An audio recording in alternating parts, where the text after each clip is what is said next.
السلام عليكم ورحمة الله وبركاته. إن الحمد لله نحمده ونستعينه ونستغفره ونعوذ بالله من شرور أنفسنا ومن سيئات أعمالنا. من يهده الله فلا مضل له ومن يضلله فلا هادي له.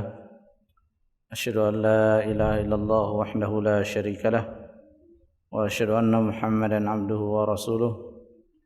اللهم صل على محمد وعلى آله وصحابته ومن صار على نهجه واهتدى بهديه واستنى بسنته إلى يوم القيامة. يا أيها الذين آمنوا اتقوا الله حق تقاته ولا تموتن إلا وأنتم مسلمون. أما بعد، معاشر المسلمين jamaah salat zuhur rahimani wa rahimakumullah.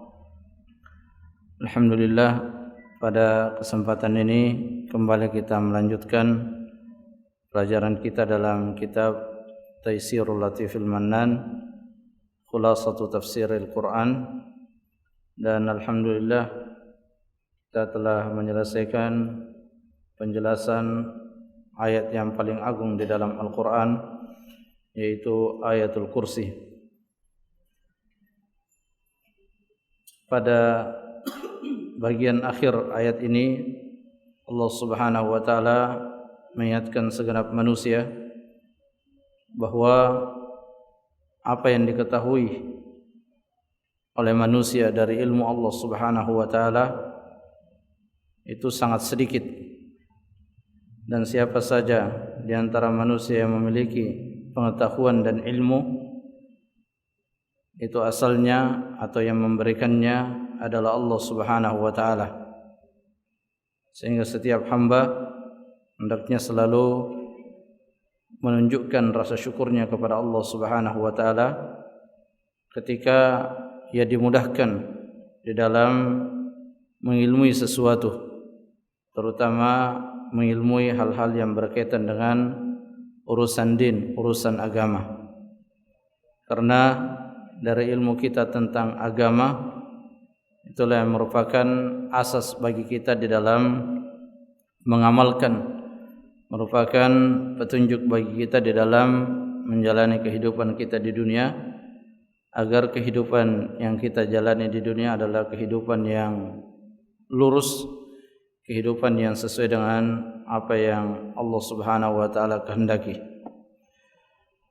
Jamaah salat zuhur rahimani wa rahimakumullah. Kemudian kita lanjutkan pada ayat yang berikutnya, di mana pada ayat yang berikutnya Syekh Sa'di rahimahullah menjelaskan firman Allah Subhanahu wa taala di dalam surah Al Imran pada ayat yang ke-18. A'udzu billahi minasyaitonir rajim.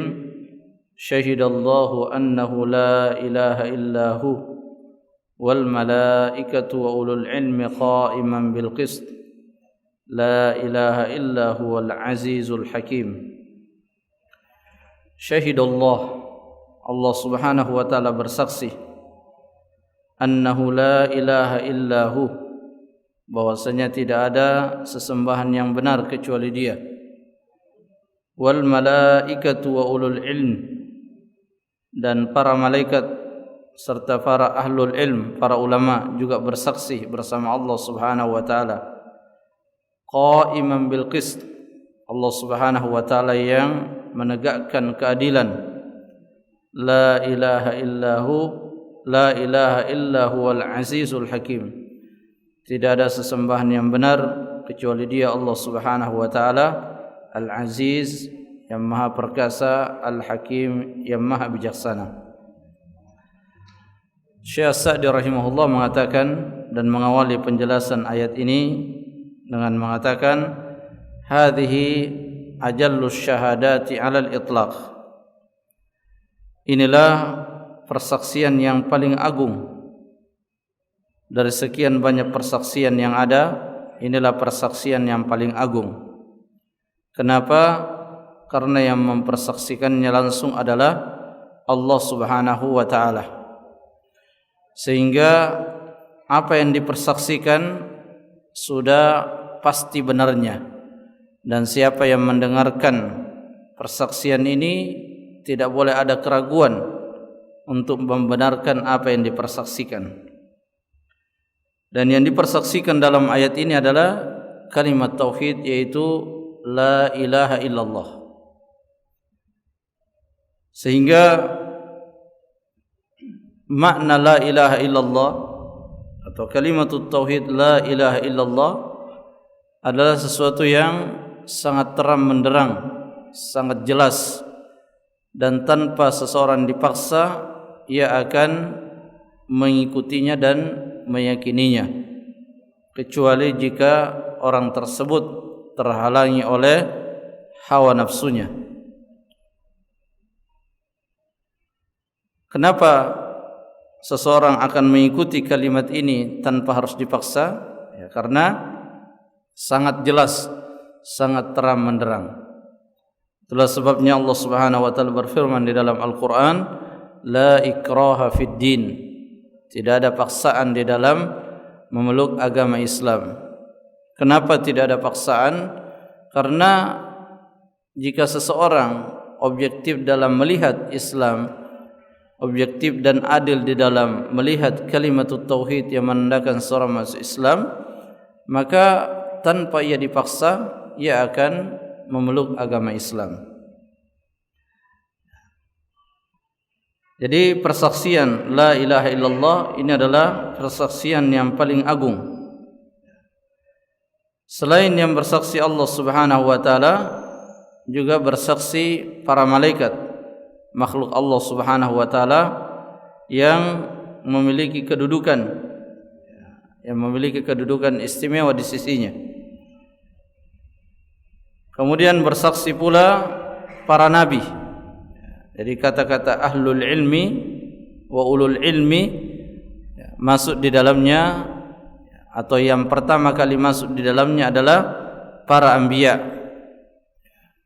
Karena yang paling alim, yang paling mengetahui hukum-hukum Allah itu adalah para anbiya dan ulama-ulama yang mengikuti para anbiya atau ulama-ulama yang mengikuti Rasulullah Muhammad sallallahu alaihi wasallam. Dan ketika dipersaksikan la ilaha illallah, maka ini juga persaksian segala hal yang berkaitan dengan la ilaha illallah. Jadi yang dipersaksikan bukan hanya dalam permasalahan akidah, yang dipersaksikan bukan hanya kalimat la ilaha illallah, tapi kata Syekh Sa'di rahimahullah, yatadammanu syahadata ala jami'i ahkami syar'i wa ahkamil jaza. Persaksian la ilaha illallah tercakup di dalamnya persaksian akan kebenaran semua hukum-hukum syariat. Sehingga bagi orang beriman tidak boleh ada terselip keraguan-raguan terhadap apa yang telah ditetapkan oleh Allah dan Rasul-Nya dari hukum-hukum syariat. Ketika sudah pasti dan meyakinkan suatu hukum datangnya dari Allah atau dari hadis-hadis yang sahih, maka seorang muslim meyakininya bahwa itu adalah kebenaran mutlak yang harus diterima. Allah berfirman di dalam ayat yang lain, al-haqqu mir rabbik fala takunanna minal mumtarin. Kebenaran itu sumbernya dan datangnya asalnya adalah dari Tuhanmu, maka janganlah ragu-ragu terhadap sesuatu yang datang dari Allah Subhanahu wa taala. Para sahabat Rasulullah sallallahu alaihi wasallam ketika sampai kepada mereka suatu perintah atau larangan dari Allah dan Rasul-Nya, maka mereka bersegera dan berusaha untuk menerapkannya, berusaha untuk mewujudkannya tanpa mereka melihat apakah perintah itu hukumnya wajib atau sunnah, tanpa mereka melihat apakah larangan itu wajib, larangan itu haram atau makruh. Yang mereka lihat perintah, maka mereka berusaha untuk mengerjakannya, karena mereka sangat mengenal siapa yang memerintahkan, yaitu Allah Subhanahu wa taala. Demikian pula halnya larangan. Ya, mereka tidak terlalu mempersoalkan apakah hukumnya haram atau makruh. Selama itu perkara yang terlarang, maka mereka berusaha menjauhinya. Qa'iman bil qist, ini menunjukkan bahwasanya Allah Subhanahu wa taala huwal qa'imu bil adl. Allah Subhanahu wa taala yang menegakkan keadilan, dan keadilan itu nampak di dalam syariatnya, dan yang merupakan asas daripada keadilan tersebut adalah tauhidullah, la ilaha illallah. Inilah asas daripada keadilan. Karena al-adl, ya, dalam pengertiannya adalah wad'u syai'i fi mawdi'ihi, ya, meletakkan sesuatu pada tempatnya. Dan tuntutan terbesar untuk diletakkan pada tempatnya itu adalah tuntutan meletakkan penyembahan kita kepada Allah Subhanahu wa taala. Tuntutan untuk tidak menyembah kecuali hanya kepada Allah Subhanahu wa taala. Makanya pada ayat yang lain Allah menyatakan dengan tegas bahwa orang yang menyekutukan Allah, dia telah melakukan kezaliman yang terbesar. Dan kita sebagai orang beriman yakin dan memastikan bahwa tanpa tegaknya yang namanya tauhid, tanpa tegaknya yang namanya la ilaha illallah, dan terjauhkannya umat dari kesyirikan, maka tidak mungkin terwujud keadilan yang ideal sebagaimana yang diidamkan. Karena la ilaha illallah adalah asasnya. Jika seseorang tidak bisa berbuat adil kepada Allah, maka bagaimana Allah akan menumbuhkan keadilan di tengah-tengah manusia? Yang pasti akan terjadi kezaliman-kezaliman. Itulah sebabnya pada zaman Rasulullah sallallahu alaihi wasallam sangat nampak bagaimana keadilan itu terjadi, karena mereka memiliki asasnya, yaitu kalimatut tauhid.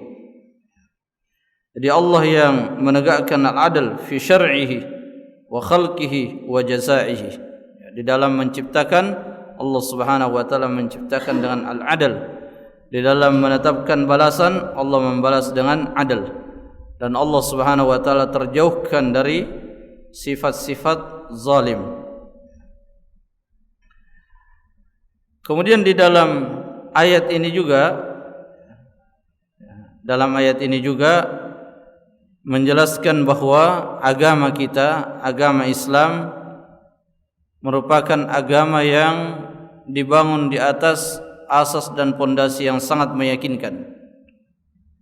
Sehingga jangan ada keraguan bagi orang yang sudah berikrar la ilaha illallah, jangan ada keraguan akan kebenaran agamanya.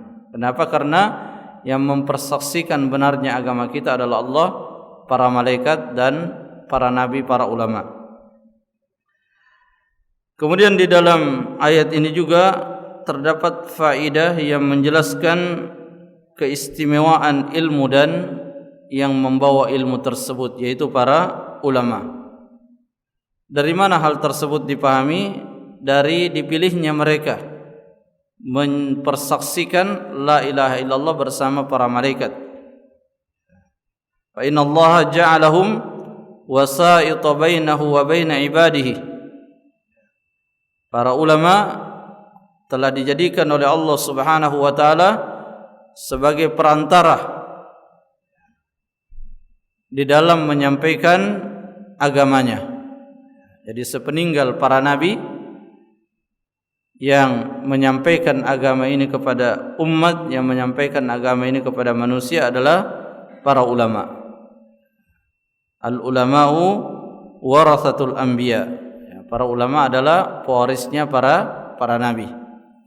Sehingga bagi siapa saja yang ingin lurus di dalam ia menjalankan agamanya, maka dia tidak bisa terpisahkan dari para ulama. Ya, tentu ulama yang dimaksud di sini adalah yang mereka yang berpegang teguh pada Al-Quran, pada sunnah Rasulullah sallallahu alaihi wasallam, dengan pemahaman yang dipahami oleh murid-muridnya Rasulullah, itu para sahabat, murid-muridnya para sahabat yaitu para tabi'in, dan demikian seterusnya, tersampaikan kepada kita Al-Quran, hadis, dan cara memahaminya dengan jalur sanad, sehingga bisa dibuktikan secara ilmiah kebenaran itu.